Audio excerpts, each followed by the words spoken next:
In today's video, I'm going to teach you how to get Typeform notifications, especially if you're not receiving them as expected. Ensuring that you're correctly set up to receive notifications can be crucial for keeping up to date with your form submissions, so let's dive into the process. First, you'll need to head over to the Typeform website, open your preferred browser and type in www.typeform.com in the address bar. Once you've landed on the homepage, take a look at the top right corner of the page. There you'll find the login button. Go ahead and click on that.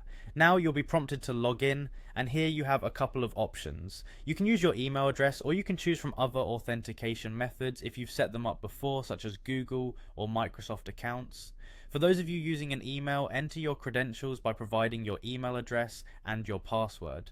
Double check your information to avoid any login issues, and then hit that login button to proceed.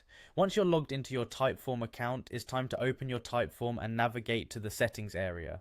This is where you'll manage and configure your form settings, including notifications. Look for the option labeled follow-ups within your settings. This section handles what happens after a form submission, making it key to setting up those notification alerts. Next, you want to create a new notification, so click on Add Action.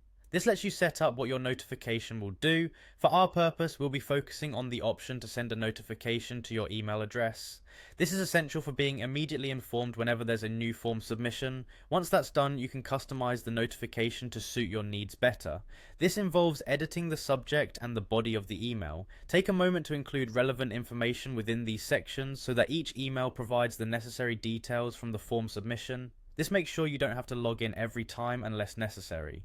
Before we wrap up, there's an additional tip to consider depending on your requirements. You have the power to set up conditions. This means you can configure your notifications to only be sent when specific responses are given in the form. For instance, if you only need to know about submissions with a particular answer, this setting ensures you receive alerts only for those instances. By following these steps, you should be all set to receive notifications from Typeform directly to your email, keeping you efficiently updated on your form submissions. Thank you for watching, and I hope this guide helps streamline your notification setup with ease.